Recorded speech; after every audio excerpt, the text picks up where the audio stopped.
Hey everybody, welcome back to Your Full Crew. I'm Dawn Zoldi, your host today. I'm also the CEO of P3 Tech Consulting and now the publisher at Autonomy Global. If you haven't signed up for our newsletter, you should do that.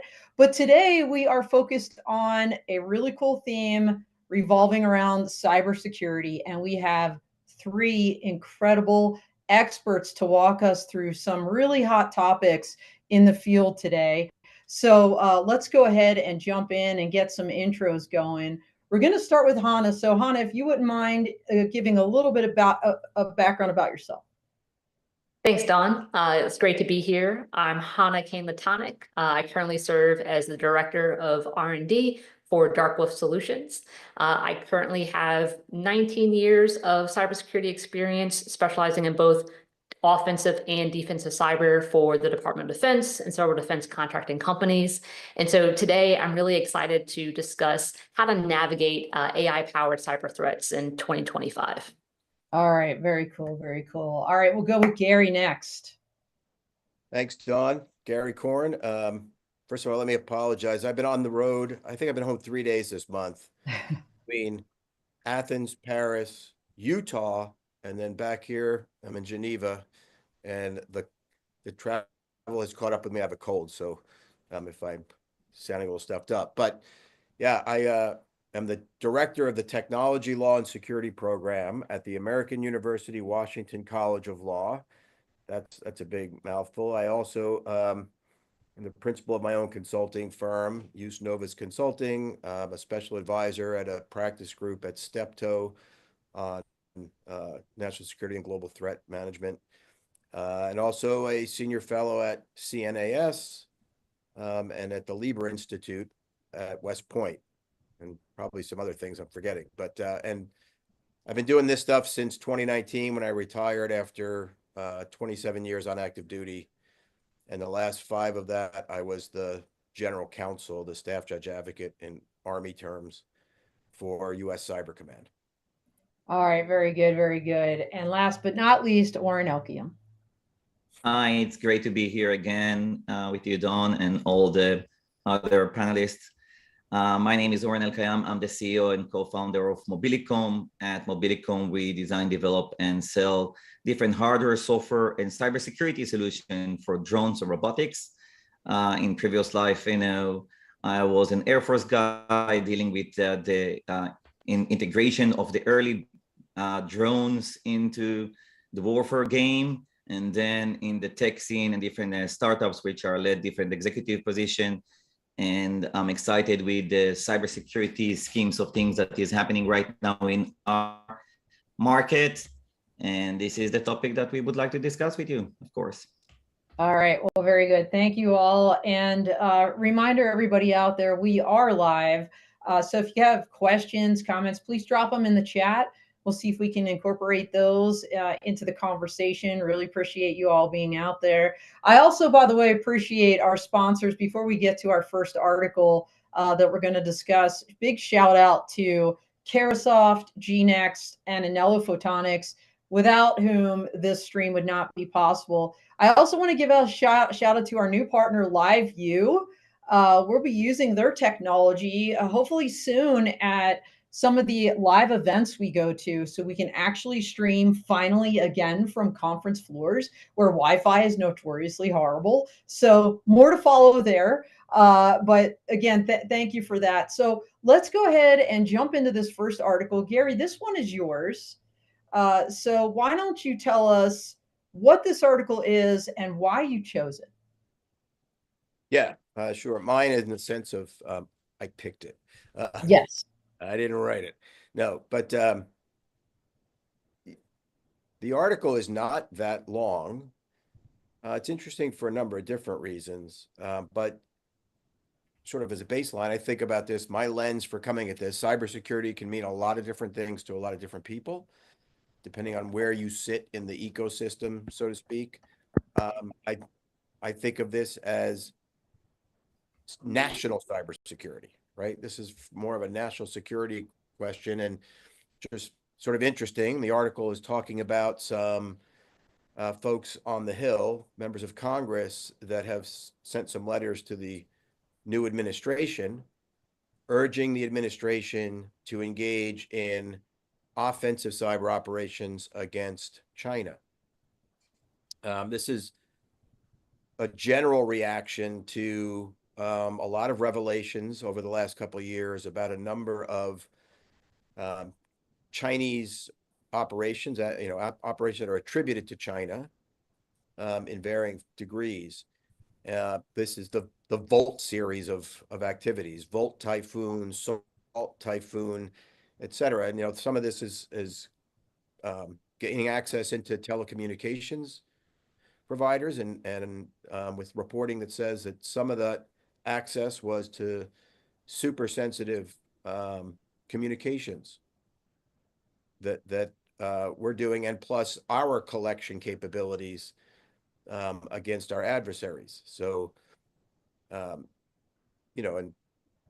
I'll leave aside the various platforms that might be used to discuss national security measures these days, but that's a concerning one right there. But I think that's kind of falls in the more traditional bucket of Chinese espionage activity, where they've been very, very aggressive and oftentimes successful, not just in sort of national security secret stealing, but broadly in IP theft, right? They do a lot of economic espionage as well. This has long been a problem, but the Volt Typhoon is something a little bit different, and I'd say seems to be an indicator of a bit of a game change with the Chinese.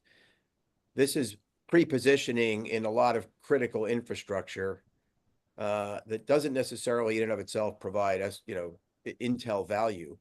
It's pre-positioning to deliver effect at a time and place of the Chinese choosing.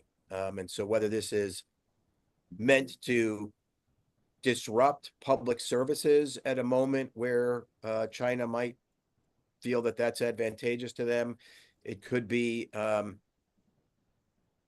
positioning to negatively impact our ability to project power in the case of a contingency like Taiwan, et cetera. So that's a big shift overall. What's sort of interesting about the article is why these congressmen felt the need to make this call. Because, I've watched over the time where Congress has been kind of vocal for a long time about wanting administrations to be more proactive, shall we say, in countering cyber threats more broadly. We got legislation enacted in 2019 that facilitated that, not just against China, but Russia, North Korea, and Iran, the sort of big four of threats and the big four of cyber threats. So, it's just a lot of questions we can unpack about what's the current administration's approach going to be to all this? Is it going to be different from the prior administration? I would say that we saw a major shift in the level of proactivity that we would use back during the first Trump administration, toward the end of the first term, right? And the noise I was hearing, we all have our contacts and people in transition teams and all sorts of things, was that the sort of the NSPM 13, the National Security Policy Memorandum 13 around offensive cyber operations, while that some reporting says that was slightly scaled back during the Biden administration. Not sure how accurate that all is, but that there was going to be, brought up again and maybe even more aggressively generally. But then we're seeing some mixed signals come out of the administration. Certainly some reporting with respect to Russia that would, I think, from where I see it, is kind of concerning. We can unpack all of that. And North Korea is not standing down, and its efforts at using ransomware as a tool for state-sponsored currency raising to support its efforts. Iran, interesting where Iran sits right now, given how much, I'd say, weakened they are from Israel's operations against Hezbollah and Hamas, et cetera. But they're all still very active threat operators in the cyber realm, and we should be very proactive in that approach. So again, I think this is something that's just a baseline to start talking about what the U.S. approach has been and where it might be headed. And then just the Yeah, go ahead, Gary. The last thing I'll say too is, more and more, as I both based on the work I did before retiring and kind of since, the convergence of what we would think of traditional cybersecurity, worrying about unauthorized access to our systems, penetrations, malware, et cetera, and the use of the technology for malign influence purposes is harder and harder to separate. But that's another area where there's sort of mixed signals coming out of the administration with standing down the FBI's Foreign Influence Task Force, the election security apparatus at CISA, and so on. And so these are intertwined threats that need a holistic approach, and just kind of curious to see where this is all headed. And that's why I found the article slightly interesting, that at least with respect to China, there's some view on the Hill that they need to push the administration. Wow. Okay. Tons to unpack there. And I'm going to come back to you, Gary. But before I do, I'd like to give, let's go with Oren first, kind of your impression as you read this article, or some thoughts you had, or anything you want to kind of tag on to what Gary just said. So I fully understand why Gary chose this article, and I understand the tension between the two countries. And whenever I'm thinking about, offensive cyber, I'm always thinking, are we prepared here in America for the defense side of things? Because once we start something definitely publicly, then we have to make sure that on the protection side, we are safe. And since I'm very focused on cybersecurity in the area of drones, robotic, or anything which is autonomous platform, I'm fearing from the fact that if we will start some kind of new battlefield in the cyber field, are we safe with that? And do we feel that we are able to protect our assets? And this is my fear, because I'm not sure that we are there yet. So I will be glad to hear Hahna and Gary's input on that. But from starting a new conflict, I want to make sure that we at least have the essentials ready here to protect our assets. Yeah, I mean, well, I'm just going to go to popular media on Netflix. I don't know if y'all watch Zero Day with Robert De Niro, but what was that, like a 3-minute outage, and thousands and thousands of people died, whether it was because, the trains weren't operating properly or crashing into things, and, the air traffic control wasn't working, and on and on. When Gary mentions, these incursions into critical infrastructure, I think of all the SCADA systems, that control, for example, nuclear power and other things, electric grids, that with a flip of a switch, all of a sudden aren't working or spinning out of control in some horrific way. Hahna, I'd love to hear your thoughts after Oren's comments. Yeah, so actually, I'm glad that Gary brought up Volt Typhoon and the cyber attack that was linked to China, because that attack was, I would say, significant in the fact that they were using AI-enhanced stealth techniques to infiltrate our U.S. critical infrastructure. And so it's the landscape. The threat landscape has definitely evolved rapidly and in a very sophisticated way. And so looking at not only the capabilities of our adversaries like China, just how does the US stack up to that, right? Even if we were to be more proactive, when we look at our capabilities, both defensively and offensively, how well can we go toe to toe with China, right? And there's a lot that we need to continue to do to develop our capabilities and having the necessary talent to rise to the occasion. If there is an unfortunate, cyber attack that occurs. So it's definitely interesting to see how this is going to continue to evolve, and ways in which we're protecting ourselves, but also equipping and arming ourselves with the necessary capabilities to fight back.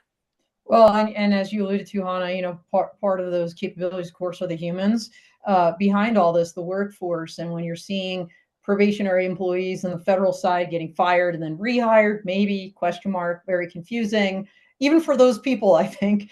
And scaling back, I just saw something in the news about the DoD's head of AI trying to figure out creative ways in terms of waivers to keep like key employees in place. It's just like maybe not the best time to be firing the AI experts, the handful that we actually still have, on board. But I'll stop commenting on that. And Gary, I'd love to bring it back to you because you raised a whole bunch of different issues. And honestly, I would love for you to comment on the significance of actually engaging in cyber ops from a legal perspective. I mean, I know you can't get drilled down into the classified rules of engagement and things like this, but this is kind of no joke. Like if you start engaging in offensive operations, there's maybe a line that possibly is crossed. As Oren said, you better be ready to defend them against, kind of the counters to that. So anyway, open it back up to you, Gary. Yeah, I mean, I absolutely agree with Oren that people in glass houses should be careful when they're throwing stones at anything, right? But where I would maybe disagree a little bit with Oren is to say that this is not presaging an initiation of conflict. We're in it, and we've been in it for quite some time, right? That is, if we peel this back from a policy perspective before talking to the legal underpinnings, that was the major shift in 2018 in thinking in the Department of Defense. And ultimately, that was actually built into the national cybersecurity strategy of the Biden administration. And that is this notion of persistence theory, persistent engagement, and defending forward as an operational concept, i.e., the prior policy, which was a policy of restraint, premised on the notion of one, we are vulnerable ourselves, and two, we will model good behavior, which will have a tampering effect on our adversaries' use of this tool.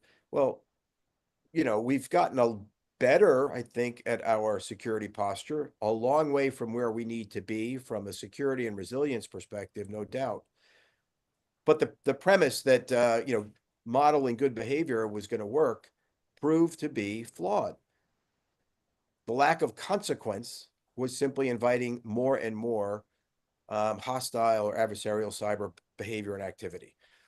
And so, this is the whole notion of persistent engagement, defend forward from where, my cheap seats, and, truth in lending, I was there when a lot of this was being put together, right? But this is about counter cyber, right? And so I think we should also have a little bit of a nuanced discussion about what we mean by offensive cyber versus an ongoing counter cyber, activity, which is a more proactive defense outside of your own network boundaries to disrupt an adversary's ability to use infrastructure globally against you. And so, I think we need to be building on all that. Now, yeah, there's obviously legal underpinnings that have to be in place for all that. There's a domestic side question. Does the president need the backing of Congress? Lots of fascinating discussions happening right now about the extent and breadth of Article 2 powers versus the relationship with Congress and the courts. Without touching on that too deeply, this is just a general understanding. Dawn, you'll remember this from our days back in uniform, right? Yeah. You need to trace authority from every individual actor in the military or in the government security chain back to a direction from the president, and that direction from the president has to be grounded in the Constitution.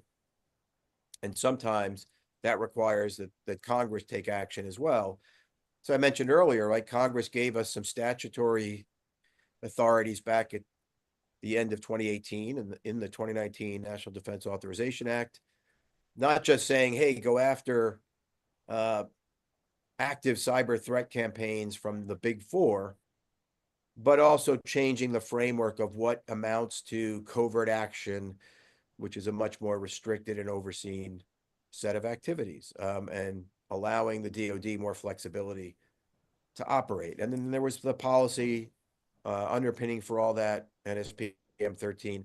Not much I can say about that other than what's already out there, that it was a broader delegation of authorities than had been in place in the past.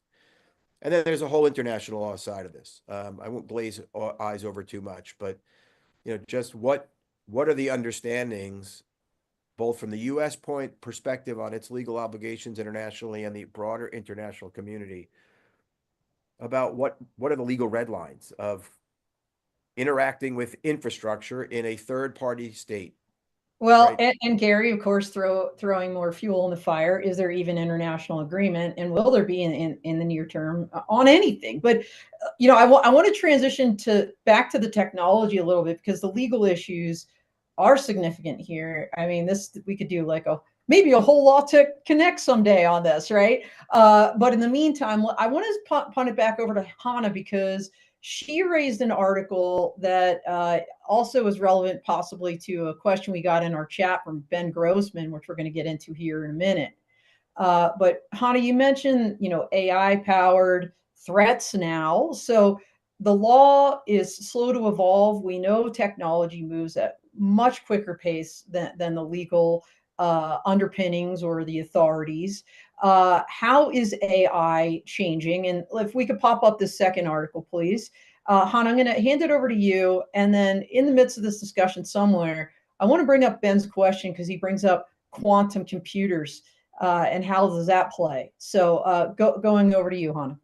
Yeah, absolutely. And I can also tie it to Oren's article as well. So it was definitely interesting, under the Biden's administration, with him issuing various executive orders with respect to, improving our national cybersecurity strategy, developing and deploying safe, secure, and trustworthy artificial intelligence, along with the corresponding national memorandum, to really not only establish ourselves as leaders within AI, but pursuing it in ways that were moral and ethically based in support of our national security.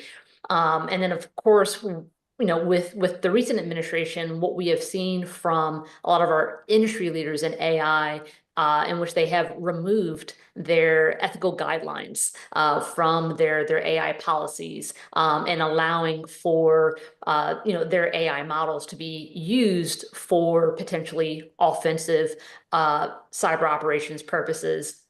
And so we're definitely seeing a transformation in how AI is being perceived, how it's being developed, in the use cases in which it's being employed. And so it definitely introduces this gray area of when AI is being used in support of national security. Is it being done morally? Is it being done ethically as well as legally, right? I'm not a lawyer, but definitely when it comes to war, there's usually rules of engagement and art of war, as Gary had mentioned, of modeling good behavior doesn't necessarily pan out, where if we look at our adversaries, they've thrown that out the window in order to operate more aggressively and in a more hostile manner, which has allowed them to advance their technologies and capabilities more rapidly. But of course, a line has to be drawn, right? And there are many ways where we can easily cross that line. You also see that, for example, with more like autonomous drones that are incorporating more AI software and hardware components, whether it's to support reconnaissance or surveillance and other use cases. But there's this fear and concern of given the decision-making capabilities of AI, if you strap a gun or a missile to it, is it automatically going to make the decision to pull that trigger? And we're not at that stage yet, where there's still going to be humans in the loop or on the loop to make certain decisions out in the battlefield. But I'm definitely curious to hear more from Oren, and with respect to how he's seeing, AI deployed within drones and how that's shaping the operational battlefield. Yeah, absolutely. Before we get there, though, we just had your article up, Hahna, and Okay. I apologize. I had we popped Oren's article up inadvertently for a minute there, but you had mentioned that AI is now being employed as part of the cyber threat. And so, given your technical background, this shadow AI, if you will, that the article mentions, before we get into kind of the ethical implications of having AI on systems, I know we'll get into that a little bit more with Oren's article as well. Can you explain the implications of this? How quickly can these threats iterate now that they're employing AI, and what kind of advantages do they give criminals or nation states or adversaries when they employ AI as part of a backdoor cyber threat? Yeah, and that's what caught my interest with the article. So it's a fascinating time where AI is now being weaponized by cyber criminals, enabling more sophisticated and automated cyber attacks, whether that's AI-driven phishing, AI-driven malware generation, or even just their malicious capabilities being able to learn and adapt to the security defenses that they're encountering in real time is a huge game changer. And as a result, businesses today are facing an escalating and more complex threat landscape than ever before. What we're seeing are these types of AI-enabled automated cyber attacks that are leading to the innovation of these set and forget systems, where attack systems where you fire and forget, and that malicious capability, that exploit is going to continuously probe for vulnerabilities, especially zero-day vulnerabilities that haven't been disclosed or reported yet. Those, malware, for example, being able to adapt to defensive measures, as well as exploit weaknesses in your systems, your networks, and infrastructure without any human intervention. And so I know we'll get into discussing ways in which businesses can defend themselves against these AI-powered threats. But we already mentioned, Volt Typhoon as an deploying AI-enhanced stealth techniques. But then we also had, last year, Black Mamba. This was an AI-generated malware that was using what's known as polymorphic techniques, essentially having the ability to modify itself in real time. And so what Black Mamba it was like an AI-powered keylogger, where it's registering your keystrokes, but it was modifying itself throughout its operations, which allowed it to avoid detection by antivirus software, right? So I know it's cliche to say this, but similarly, when you fight fire with fire, in order to defeat AI, we have to have AI-driven cyber defensive solutions. Yeah, I mean, Oren, this is kind of a space where you live every day. There's a lot of people watching. David Lewin's out there. He's in the drone space. By the way, he says great discussion, so thank you, David. This is not just a national security issue in terms of critical infrastructure. This is a literally day by day concern of regular people that own businesses too, people in the drone industry, people in other industries. I'll just tell you without revealing. I have I'm not going to tell you the relation of this person to me, but I know someone who was 2 years of IP theft in one fell swoop. They go back in their system. Everything was gone. I mean, completely gone, except for maybe 3 spreadsheets. And those spreadsheets, all the tabs have been changed to Chinese characters. Gone. 2 years worth of work for a company. Gone. And like the significance of this isn't just like, you know, the power company that needs to worry about it. So over to you, Oren, you know, as you're looking at this, as you're thinking about cybersecurity for the drone industry. Yeah.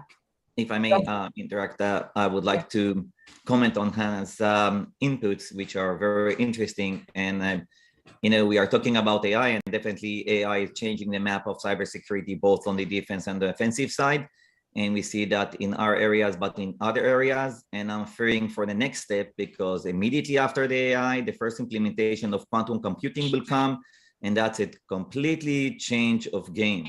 And for example, one of the most interesting things is everything that we are doing on our daily life using different passwords, you know, and whenever each one of those application or banks or whatever offer us some, you know, sophisticated password of 12 characters, which are we will never remember. Most of us, I believe, doing what I'm doing, it says, no, who will remember that? I can skip that and propose my own.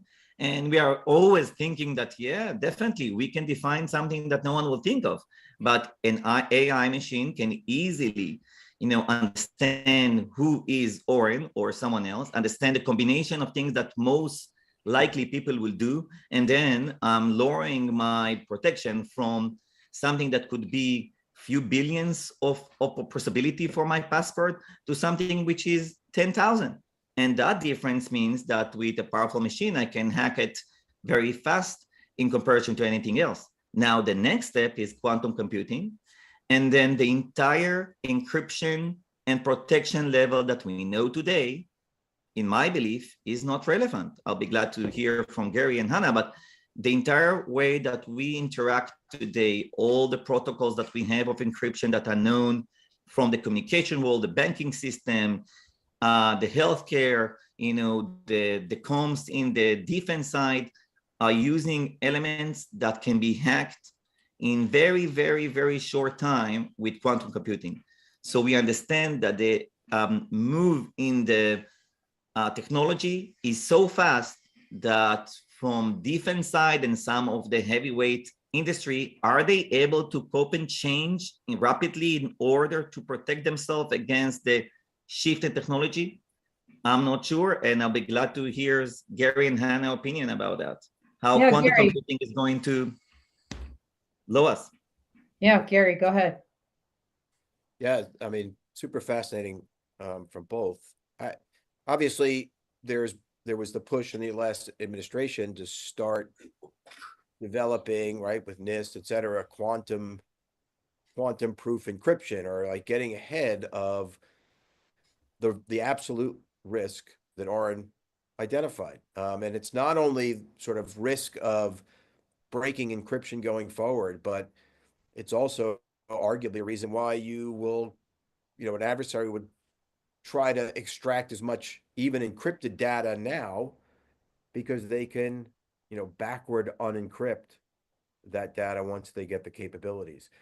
You know, what's sort of interesting with all this, I'd say over the last 3 to 4 years, we started off picking up the scissors of AI. AI has been around longer, but it's exploded on the scene for us with ChatGPT and the public zeitgeist. But we picked up the scissors, we looked at them, we realized they're sharp. Maybe we need to be careful with these. But just the pace of events has us now sprinting with those scissors in hand, right? And the challenge is, as sort of Hannah talked to, the decision loop, the famous Air Force OODA loop, is condensing more and more. And so you have this intense pressure. Like, yes, with the luxury of time in a sandbox, we could study this more, we could be more cautious, but our adversaries are not slowing down. And then you get into the, you know, the sort of famed Thucydidean trap. Are we now pushing forward too fast as self-fulfilling prophecy to try and stay ahead of the adversary's development of these capabilities? And how do you manage all that? But ultimately the real question, because we could spend hours talking about what artificial intelligence actually means. What does automation mean? You know, even the Department of Defense several years ago moved away from the loop analogy and talks about appropriate human judgment, right, in the use of the technology. But how comfortable are we delegating to algorithms, essentially, the decision to act on our behalf? But the faster the technology moves forward, the more this OODA loop condenses, the more the pressure is to do that, because we can't respond at human speed, right? And so it's this cycle that's moving forward faster and faster. Yeah, I mean, you just kind of brought us back to the ethics of this, really, right? And what Hannah had raised in her initial comments of, you know, as these machines get more kind of, you know, AI enabled on edge computing, you know, there's a situation. Can it make a decision? Should it make a decision? You know, all of these things are out there, and then add to that, of course, the fact that these things can be hacked, and if they can be hacked, they can be given commands to just do things, even if the human that thought they were controlling it doesn't want them to. I think that gets us kind of to Oren's article. But before we jump to his, I want to give Hahna any last, you know, a last opportunity for any last comments on her article. Yeah, I would say, like, with respect to Oren's comment about, you know, quantum computing and the chat message that came through. I mean, there's definitely been significant breakthroughs with quantum computing. However, there's still challenges and obstacles that need to be overcome with respect to the practicality and affordability of quantum computing, as well as the accessibility of this technology. That doesn't keep me up at night yet, as AI does. Given the accessibility of this technology, where it's very easy for script kiddies to generate exploits and malware to cause harm, right? Where, like, even my parents have AI on their phones, right? Their house has AI powered devices, and now they're interacting with it and trying to leverage it. And so that low barrier of entry to take something that is, to have access to something that is so powerful, great power requires great responsibility, right? And there's an importance to contain this technology in a way in which it can be used productively for society, to protect us, to make us more efficient and effective in at work and in our everyday lives, while minimizing the risks that these technologies pose when they are not used responsibly. And it's a delicate balance, right? Because if it's not properly contained, it's just going to rapidly lead to our, you know, self-destruction or self-sabotage that we need to so desperately avoid. Wow, quotes from Spider-Man, allusions to Terminator, and running with scissors. I love this conversation. So let's go. Go ahead, Gary. Gary has Quick, one more, and no, they're going to go. I mean, this is one of the real challenging. I've been pulled more into these discussions around the use in autonomous weapon systems, et cetera. Hannah hit the nail on the head, though. It's right. It's about mitigating and managing risk. But the start point for that is accurately defining the risk. I think oftentimes it may be overstated depending on the actual technology at issue. And so we talk about it now as a big macro, you know, it's artificial intelligence, which gets conflated with autonomy and so on. We have to be really careful and not necessarily, you know, the risk is overregulate to negatively impact innovation. We see that pendulum swinging right now, and yes, you know, it can raise concerns about whether we're losing sight of identifying that risk and being careful and cautious about that risk.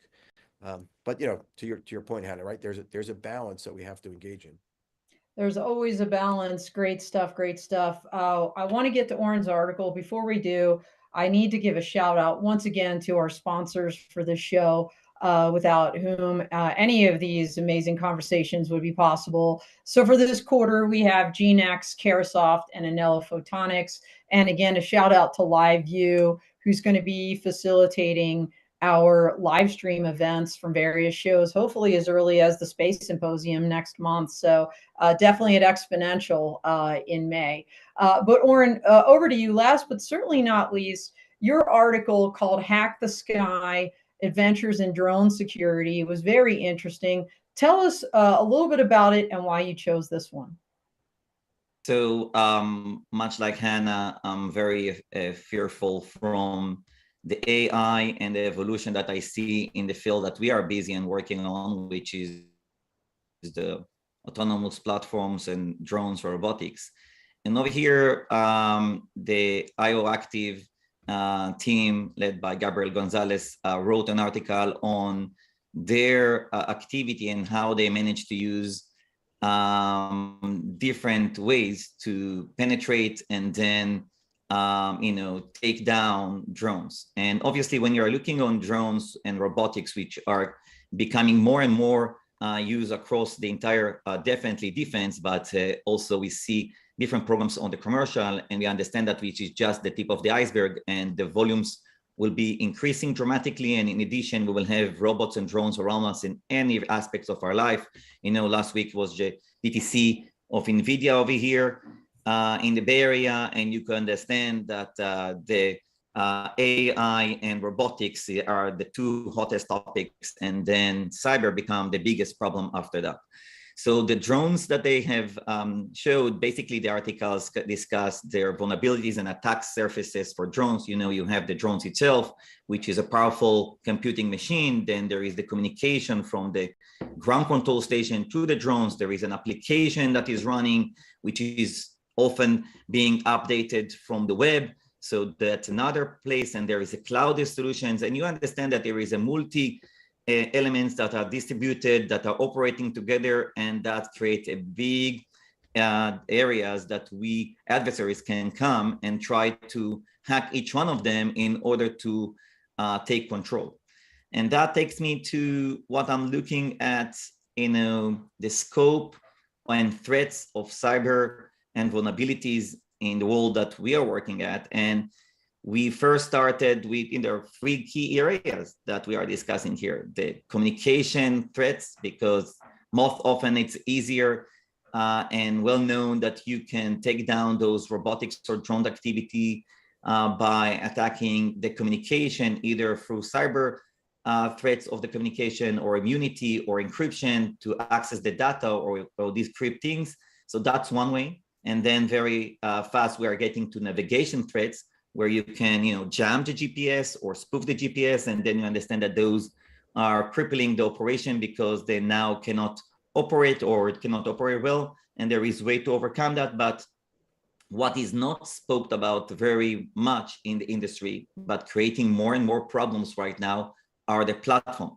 And we discussed that those drones and robots are highly sophisticated array of computers, which on the top of the chain there is an AI GPU, CPU that is managing, and then we are getting into host security issues and network security issues and application security issues, and that creates a lot of problems. And the article shows one of the ways, or few of the ways, that they will be able to use electromagnetic signals in order to hack. And one of the case studies, they have used one of the electronic magnetic fault injection from remote, being able to emit powerful signals in order to change things on the software and PCB, because you can create glitches of memory and glitches of software that then the entire machine is corrupted or unable to operate.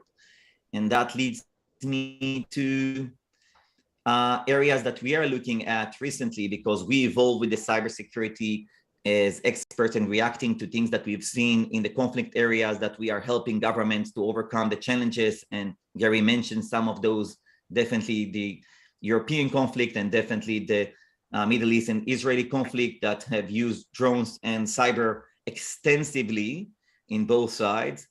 And then we know that drones and robots are very, very vulnerable platforms because they are remotely operated, which makes life much harder. There is no human in the loop that can really understand if what I'm seeing and what they are telling me is actually happening because they are remote. I'm unable to judge that.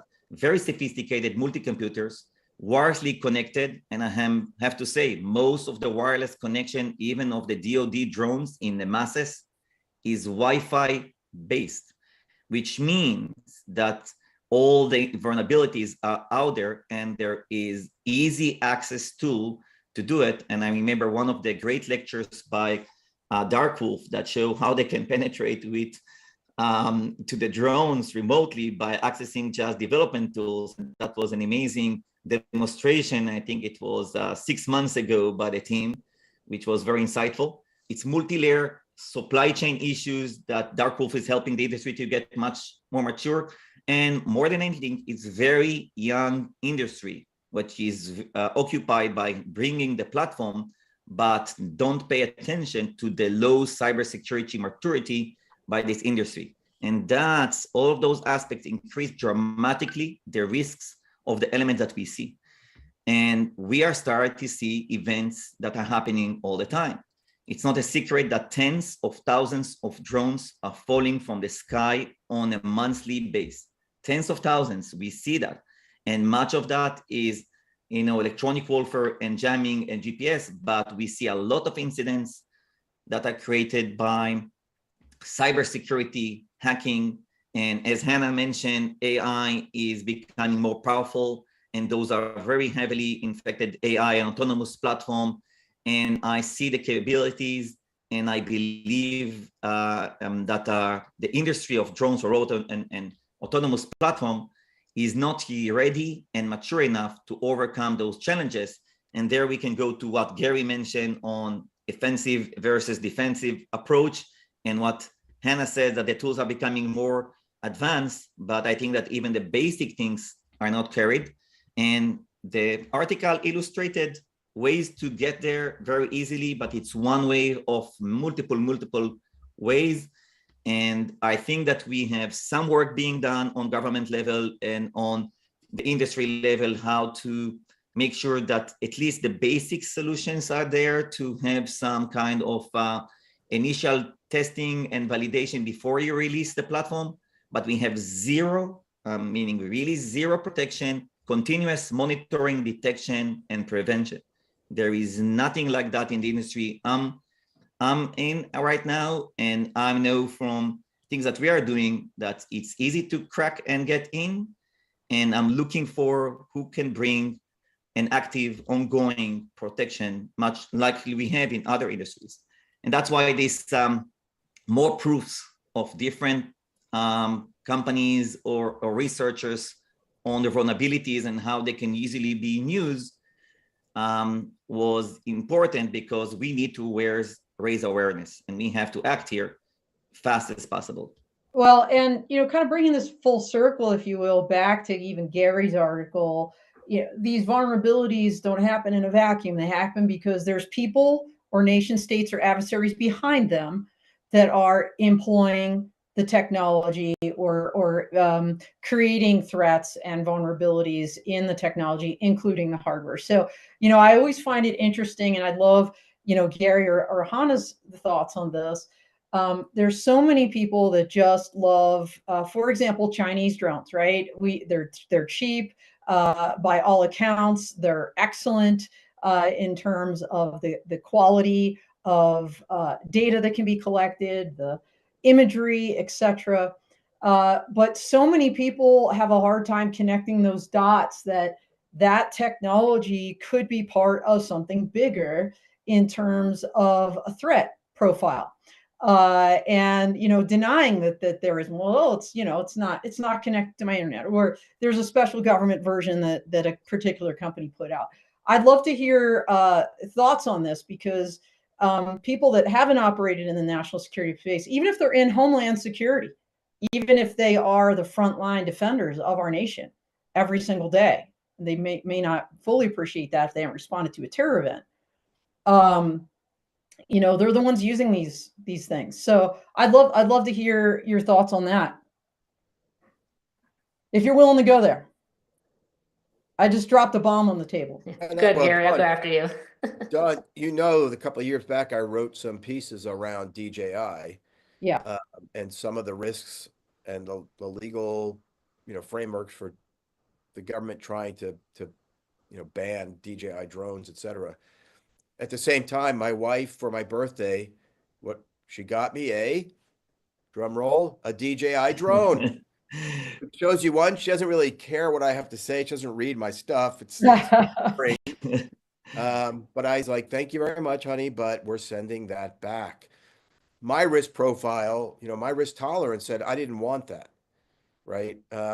Listen, though, at the same time, I'm sitting here on public Wi-Fi in the hotel because I had no other option to be able to connect into this webinar, and it's killing me to think that I'm using a public, Wi-Fi without a password on it. So I'm open to a vulnerability right now. So a lot of it has to do with risk profile.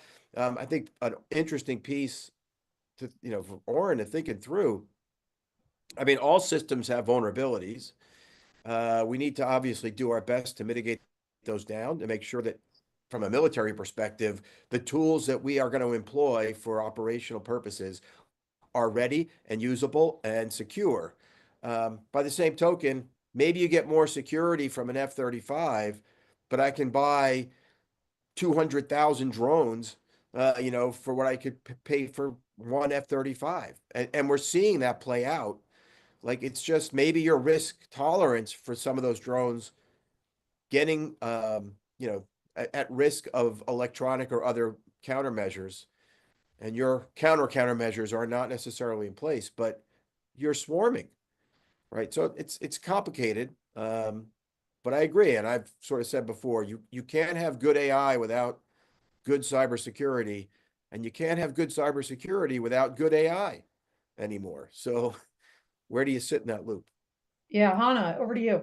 Yeah, what immediately comes to mind is the guidance that was put out by CISA on Chinese manufactured UAS platforms and drones. As we all know, DJI has roughly a 90% market share globally when it comes to the drone industry.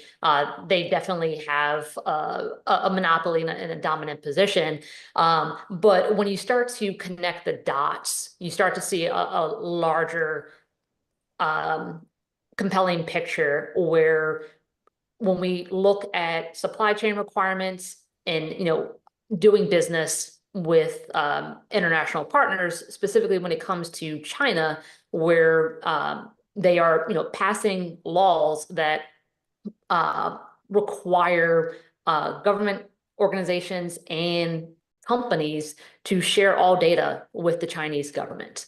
And so when you look at DJI and the information that they're collecting when you fly their drones, right, that's going back to their Chinese servers and eventually making its way back to the Chinese government in support of their intelligence operations, right? And data collection is a key pillar of that. And so the everyday Joe might not think, oh, like I'm at the bottom of the totem pole, I'm not being targeted, I'm not doing anything wrong or malicious, but the data is just a key aspect of this, and how using, I would say, peripheral devices like a drone can allow attackers to pivot to other systems, networks, and infrastructure.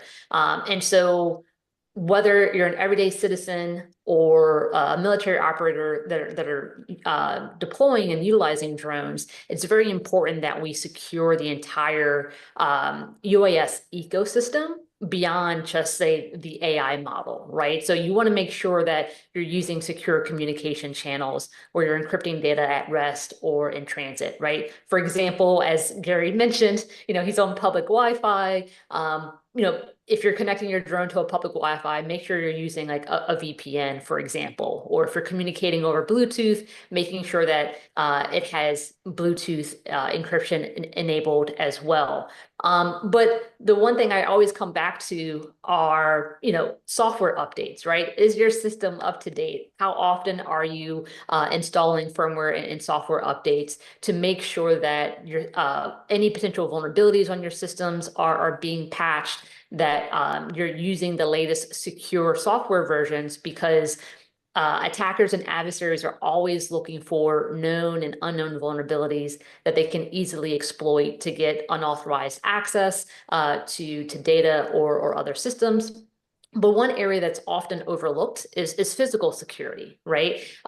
Making sure that you're locking the system away when it's not in use, that you have proper access controls. And if you are operating in sensitive environments or in sensitive facilities, making sure that you have appropriate monitoring in that storage room or within that facility, so that you're also protecting yourself from insider threats as well. So for me, I look at it as there's two sides to this coin, right? How do we protect our AI-enabled autonomous systems, but also how do we defend against AI-powered threats? Yeah, 100%. Couldn't really be said better, but I'm going to hand it over to Oren to close us out on his article. And really, then I want to go around real quick and let everybody know how they can reach each of you as we kind of close out the show. So Oren, over to you for your kind of 30-second closure on this particular article. So, well, with that, and continue with the topics that the panel touched. So I believe that the first step of having some initial testings of cybersecurity or vulnerabilities or mapping the supply chain is essential. But I think that we have a bigger problem that is evolving, and we see the problem of that is that we have to operate an ongoing, continuous monitoring, detection, and prevention tools that are running on those sophisticated machines. We've done that on healthcare and the finance industries and other industries. We don't do that on the autonomous, on drones, robotics, and that's a very fearful situation. I don't want to mention recent attacks, which are the beeper attack or the walkie-talkie attacks that were being there, working undercover, and then popping out when you didn't expect them. And all of those could happen. And when you have unprotected system, they are becoming a liability. So we have a very sophisticated machines and weapons and ISR things like the drones or robots. But if they are not protected now, you are in a bigger problem than not having them at all. And therefore, we believe that a multi-layer security operation is mandatory to have at least the lowest bar of protection, and then go beyond that with what Hahna said on AI protection and so forth. And this is how we are coming to this market, and this is how we are fearing from that. And that's why this article was very appealing to me, demonstrating the capabilities that are out there. Excellent. Well, Oren, how can people learn more about Mobilicom and how can they reach you? So we are very active in the industry. Obviously, my numbers and emails and everything is over there in the website under Mobilicom. Feel free to access us and come and meet with us in any of the US events of the industry. LinkedIn, of course, we are here. We are ready to help. We are ready to educate and contribute to our industry and government to be, protecting us eventually. All right, very good. Hahna. Yeah, so I say to wrap it up here, we definitely covered a lot, but I want to make sure that our viewers have some actions that they can take back and implement immediately, right? So with respect to defending yourself against AI-powered threats today and beyond, one thing I would recommend is implementing zero trust architecture, where you're verifying every type of interaction and access that is happening within your network, authorizing that access to valid users. Also, start thinking about how you can integrate AI-driven cyber defenses. Educate and train your employees on AI-driven threats.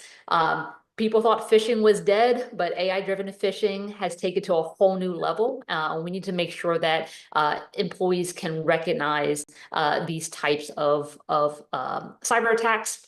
But also, monitor and regulate employee AI use, right? Again, AI has become so accessible, especially out in the cloud. The last thing you want is your company information getting leaked or entered into these platforms. So make sure, as a part of that education of your workforce, that you have policies in place on how AI can be used within your companies.